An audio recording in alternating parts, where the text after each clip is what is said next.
Serial killer Rajkumar bail order కాపీలో సంచలన అంశాలు వెలుగులోకి వచ్చాయి. జూన్ 12న కోర్టు రాజ్కుమార్ కు ముందస్తు బెయిల్ మంజూరు చేసింది. పోక్సో కేసు బెయిల్ సందర్భంగా రాజ్కుమార్ వాదనలు వినిపించాడు. బాధితురాలు తండ్రి తన దగ్గర అప్పు చేశాడని, అప్పు తిరిగి అడగకూడదనే తనపై కేసు పెట్టారని ఆరోపించాడు.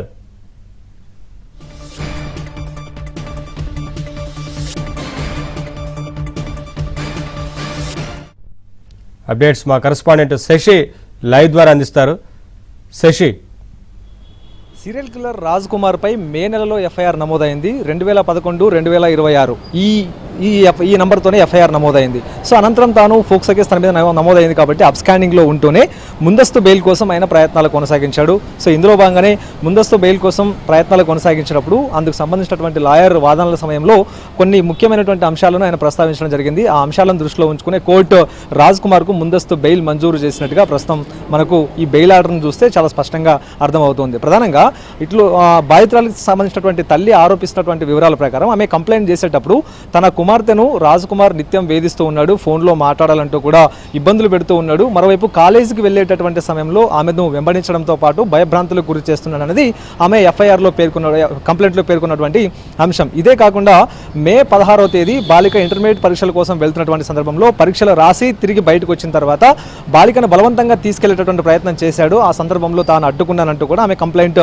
రైజ్ చేసింది. సో ఈ అంశాలను పరిగణలోకి తీసుకుని ఇటు షాబాద్ పోలీసులు ఆయనపై ఎఫ్ఐఆర్ నమోదు చేయడం కూడా జరిగింది. అనంతరం అతను అబ్స్కాండింగ్లో ఉంటూ ఆ తర్వాత ముందస్తు బెయిల్ కోసం ప్రయత్నాలు కొనసాగించినప్పుడు ముందస్తు బెయిల్ సమయంలో లాయర్ కొన్ని అంశాలను ప్రస్తావించాడు, కొన్ని పాయింట్లను కూడా న్యాయమూర్తి ముందు ఉంచడం జరిగింది. ప్రధానంగా ఎక్కడా కూడా సీసీ కెమెరాను ఏర్పాటు చేసి బాలిక ఇంటి ముందు ఇటు రాజ్కుమార్ నిఘా ఏర్పాటు చేయలేదన్నది ప్రధానంగా లాయర్ వాదించినటువంటి అంశం. ఎందుకంటే అసలు షాబాద్లో రాజ్కుమార్ ఉండడం లేదు. ఈ గొడవల నేపథ్యంలో తన భార్యతో కలిసి దైవాలగూడలో ఆయన నివాసం ఉంటున్నాడు కాబట్టి ఆ సందర్భంలో బాలిక ఇంటి పక్కనే ఉంటూ ఆ తర్వాత ఇంటి దగ్గర సీసీ కెమెరా పెట్టి నిఘా పెట్టేటటువంటి అంశం అవకాశమే లేదనేటటువంటి అంశాన్ని ఇటు న్యాయమూర్తి ముందు రాజ్కుమార్కి సంబంధించినటువంటి న్యాయవాది ముందుంచినటువంటి సందర్భం. ఇదొక అంశం అయితే, మరోవైపు బాలిక ఇది 16వ తేదీ అంటే మే 16వ తేదీ ఎగ్జామ్ రాసి బయటకు వచ్చిన తర్వాత ఆమెను చేయబట్టుకుని లాక్కుని వెళ్ళాడంటూ కూడా తల్లి ఆ కంప్లైంట్లో పేర్కొంది కాబట్టి సో ఆ సమయంలో ఆ రోజు రాజ్కుమార్ తన భార్యతో కలిసి హాస్పిటల్లో ఉన్నాడు.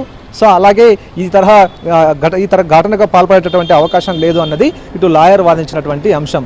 ఇదొక అంశం అయితే, ప్రధానంగా ఇటు బాధితురాలు అంటే ఎవరైతే కంప్లైంట్ చేశారో మైనర్ బాలికకు సంబంధించినటువంటి తల్లి ఆమెకు సంబంధించినటువంటి భర్త అనారోగ్యంతో ఉన్నప్పుడు ఆసుపత్రి ఖర్చుల కోసం రాజ్కుమార్ సహాయం చేశాడు. సో అందుకు చాలా డబ్బే ఇవ్వడం కూడా జరిగింది. సో ఇదే నేపథ్యంలో తిరిగి బాధితురాలు సంబంధించినటువంటి తల్లి ఆ డబ్బును అప్పు తీర్చేందుకు ఇష్టం లేకనే తన మీద కక్ష సాధింపు చర్యలో భాగంగానే ఈ యొక్క క్రిమినల్ చర్యలకు పాల్పడింది, ఈ కేసు పెట్టించినట్టు కూడా లాయర్కు సంబంధించినటువంటి వాదనలు ఈ తరహా వాదనలు ఉన్నాయి. సో మొత్తానికి ఇన్ని అంశాలను పరిగణలోకి తీసుకోవడంతో పాటు అప్పటికి మైనర్ బాలికకు సంబంధించినటువంటి స్టేట్మెంట్ రికార్డ్ చేయడంతో పాటు కీలకమైనటువంటి సాక్ష్యాలకు సంబంధించినటువంటి స్టేట్మెంట్ కూడా రికార్డ్ చేశారు కాబట్టి సో ఇవన్నీ కూడా సెక్షన్లు కూడా 7 సంవత్సరాల లోపు శిక్ష పడేటటువంటి సెక్షన్లే కాబట్టి ఇవన్నీ దృష్టిలో ఉంచుకుని న్యాయమూర్తి ఆయనకు ముందస్తు బెయిల్ ఇచ్చారు. జూన్ 12వ తేదీన రాజ్కుమార్కు ముందస్తు బెయిల్ మంజూరు అయింది. అనంతరం 20,000 పూచీకత్తుతో ఆయన కోర్టు నుంచి ఆ బెయిల్ కాపీని తీసుకుని అనంతరం పోలీస్ స్టేషన్లో సబ్మిట్ చేసినటువంటి సందర్భం. సో మొత్తానికి కక్ష సాధింపు చర్యలో భాగంగానే బాలిక తల్లి తన మీద కేసు పెట్టిందన్నది రాజ్కుమార్కు సంబంధించినటువంటి